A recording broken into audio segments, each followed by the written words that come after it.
Rain lashes against the windshield as Daniel Harris, 37, drives home after a long factory shift. At a dimly lit bus stop, he notices a teenage girl, soaked and hugging a torn backpack. She looks fragile, yet defiant, refusing to cry, though her lips tremble. Daniel slows down, torn between driving on and stopping. Rolling down the window, he says softly, "Hey, you shouldn't be out here. Do you need a place to stay? Stay with us." This touching story begins with one act of kindness that changes everything. Daniel pulls over, hazard lights blinking against the storm. The girl looks up, 16, maybe 17, with dark eyes that have seen too much. "I'm not going to hurt you," he assures her, gesturing toward the back seat where a small booster seat sits. "I have a daughter. I know what it's like to worry about someone." The girl, Maya, hesitates. Mistrust flickers in her eyes. Street kids learn early that kindness comes with hidden prices, but the rain is merciless, and Daniel's face holds no agenda, just the tired compassion of a father who recognizes pain. Finally, she steps inside, clutching her soaked backpack. Silence fills the car except for windshield wipers and the heater's hum. Maya sits rigid, ready to bolt. Her wet clothes puddle on his seats, but Daniel doesn't mention it. "You hungry?" he asks as they enter his modest neighborhood, small houses with chain-link fences and aging cars. She nods almost invisibly, her stomach growling with embarrassing audibility. Daniel's home is humble but warm, a two-bedroom ranch with toys on the porch and a loving, if unskilled, garden. Inside, 11-year-old Lily sits at the kitchen table, homework spread across worn formica. Lily's eyes widen with curiosity and excitement. "Dad, who's this?" "This is Maya," Daniel explains, hanging up his work jacket. "She's staying with us tonight." Over reheated spaghetti on mismatched plates, Maya eats like she hasn't had a warm meal in days, which Daniel suspects is exactly the case. She tries eating slowly, politely, but her body betrays her desperation. Lily chatters about her day, math homework, her best friend's new puppy, filling silence with easy conversation that makes strangers feel like family. Maya listens intently, storing each word like treasure. After dinner, Daniel sets up the couch with fresh blankets and a pillow that smells like fabric softener instead of streets. "Bathroom's down the hall," he says quietly. "Clean towels are in the linen closet. Take whatever you need." Maya's eyes well up, not with sadness, but with something she'd forgotten existed. Gratitude mixed with disbelief that kindness could exist without strings. Later, as Lily brushes her teeth, she whispers to her dad, "She looks so lonely, Dad. Can she stay longer?" Daniel doesn't answer immediately, but his eyes soften, watching Maya arrange blankets with careful precision.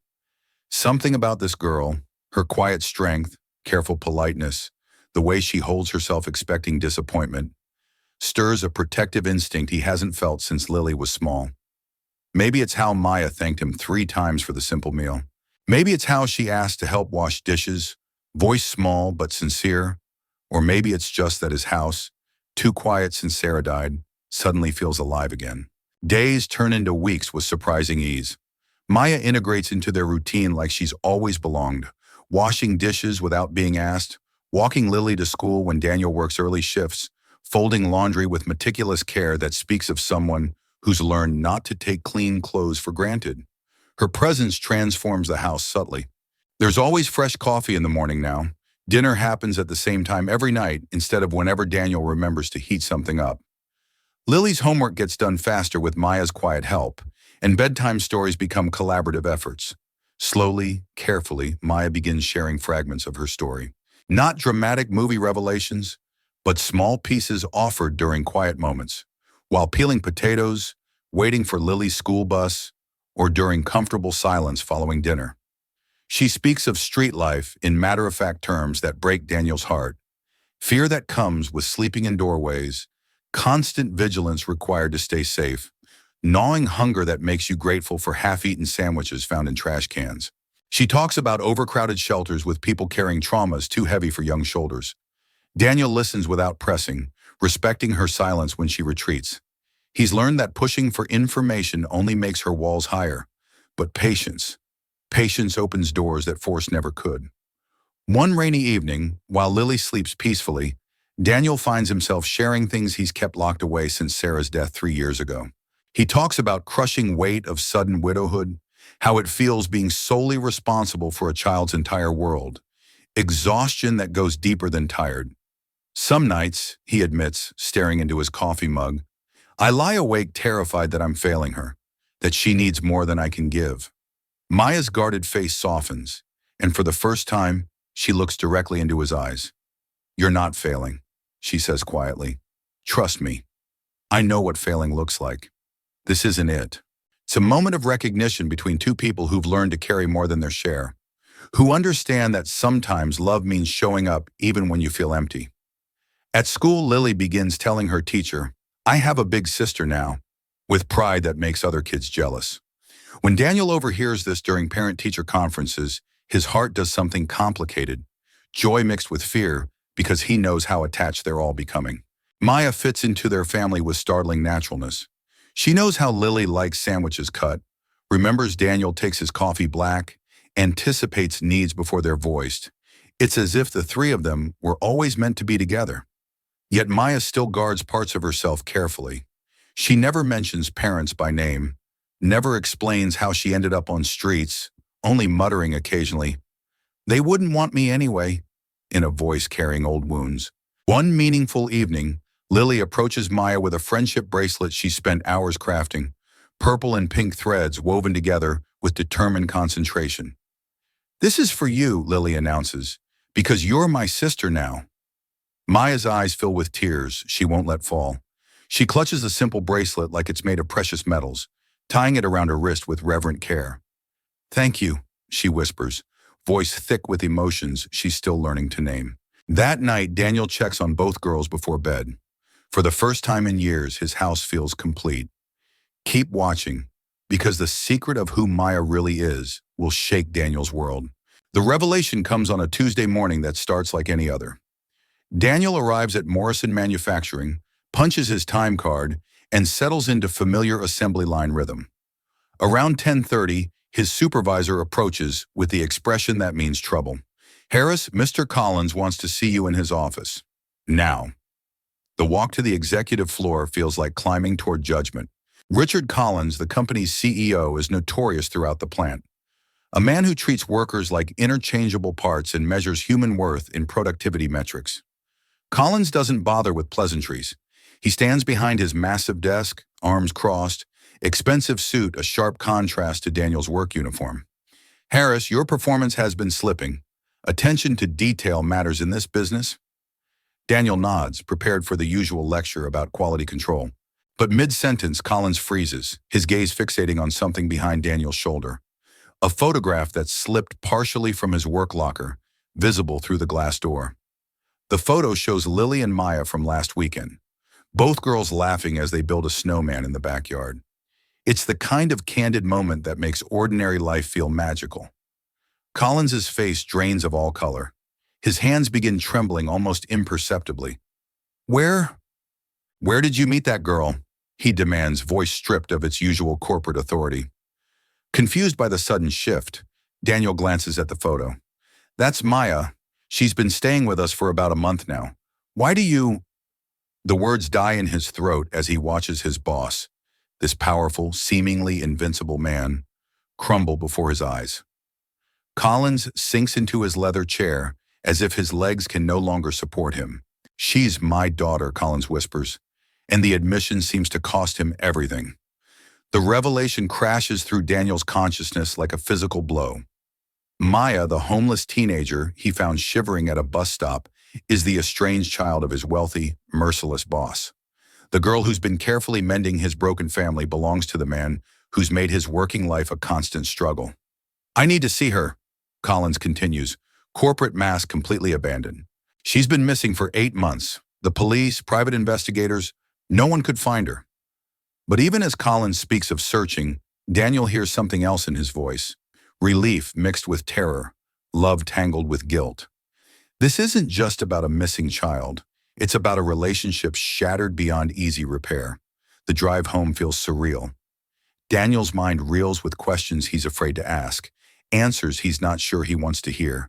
When he arrives, Maya is helping Lily with math homework at the kitchen table, their heads bent together over multiplication problems. "Maya," he says gently, "we need to talk." She looks up, and somehow she knows. Her face goes pale, body tensing like an animal sensing danger. Lily continues working, oblivious to the storm about to break over their carefully constructed peace. When Daniel explains about Collins, Maya's reaction is immediate and devastating. She doesn't deny the relationship. Instead, she begins shaking, wrapping arms around herself as if trying to hold breaking pieces together. "He doesn't want me," she whispers, voice small and broken. "He made that clear when he threw me out." Before Daniel can respond, a knock at the door announces Collins' arrival. He stands on the threshold looking nothing like the intimidating CEO Daniel knows, just a father desperate to reconnect with his lost child. But Maya retreats, pressing herself against the far wall. "I don't want to go back," she says, voice gaining strength through repetition. "I don't want to go back there. Please don't make me go back." Collins steps forward, hands outstretched in supplication. "Maya, sweetheart, I've been looking everywhere for you. We can work this out. You belong at home. With me." "That was never my home," Maya replies, voice steady despite tears streaming down her face. "Home is where people want you. Home is where people choose you every day, not just when it's convenient." The confrontation escalates as Collins insists Maya belongs in his world of wealth and privilege, while Maya clings to Daniel and Lily, the family that chose her without conditions. Daniel finds himself caught between his powerful boss and the girl who's become like a daughter. When Collins threatens his job, his livelihood, everything he's worked to build, Daniel's response surprises even himself. "She's not going anywhere she doesn't want to go," he says firmly, placing himself physically between Maya and Collins. "She's not a possession to be reclaimed. She's a person with choices." The weeks following Collins' departure are delicate, like tending a garden after a storm. Maya stays, but she carries the confrontation with her father like a wound that needs careful attention to heal properly. Some days she's the confident teenager who helps with homework and makes pancakes on Saturday mornings. Other days she's quiet and withdrawn, lost in thoughts she's not ready to share. Daniel watches her carefully, learning to read the subtle signs that indicate whether she needs space or connection. He discovers that forcing conversation never works, but being consistently present, reading the newspaper while she does dishes, working in the garden while she sits on the porch, creates opportunities for her to open up when she's ready. Lily, with the remarkable resilience of children, adapts to the new normal with characteristic enthusiasm. She doesn't understand all the complexities of adult relationships, but she grasps what matters. Maya is staying, and their family is intact. She begins introducing Maya as her sister without qualifiers, just sister, plain and simple. The transformation of their household continues in small, meaningful ways. Maya paints her room, the small guest bedroom that's become permanently hers, a soft yellow that makes the space feel warm and hopeful. She hangs up the few possessions she's accumulated, the friendship bracelet from Lily, a photo of the three of them at a local fair, a small potted plant Daniel bought her just because. One Saturday morning, Daniel wakes to the smell of something wonderful cooking. He finds Maya in the kitchen, flour in her hair, attempting to flip pancakes shaped like hearts. Some are lopsided, others slightly burned around the edges, but they're made with such careful attention that they might as well be five-star cuisine. "I wanted to surprise you," she says, blushing slightly. "I found a recipe online and thought, well, I thought it might be nice." Daniel sits at the kitchen table, his kitchen table, in his house, with this girl who's chosen to call it home, and feels something shift inside his chest. "You're not just helping around here anymore," he tells her quietly. "You're part of this family, really part of it." The conversation they've all been avoiding comes naturally over those imperfect, heart-shaped pancakes. Maya talks about her father, about the impossible expectations and conditional love that drove her to the streets. She explains how Collins demanded perfection, perfect grades, perfect behavior, perfect compliance with his vision of what his daughter should be. "I could never be enough for him," she says, syrup pooling on her plate. "But here I can just be me, messy, imperfect me." Lily, who's been listening with serious attention, reaches across the table to squeeze Maya's hand. We like messy you, she announces with the certainty that only comes from genuine love. The moment is interrupted by a knock at the door.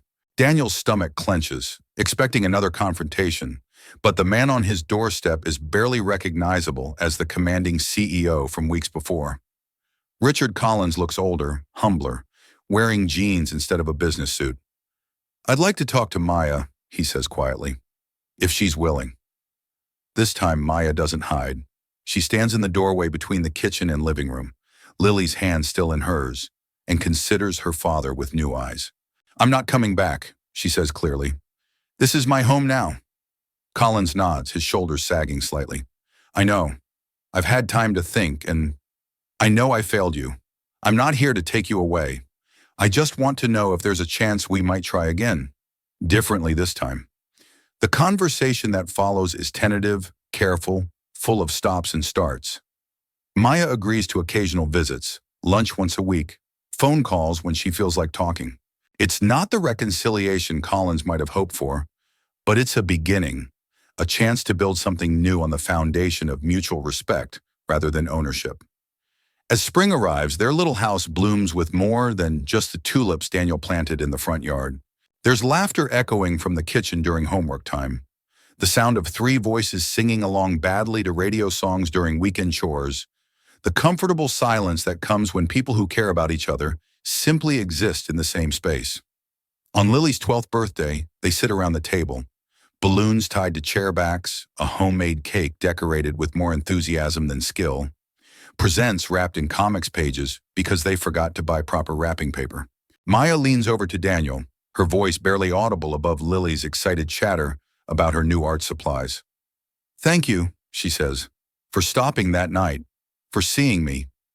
Daniel smiles, watching his daughter, both his daughters really, plan elaborate scenarios for the new colored pencils. "Best choice I ever made," he replies, and means it completely. If this touching story warmed your heart, don't forget to subscribe to Our Heart Stories for more emotional, healing tales of love, family, and second chances.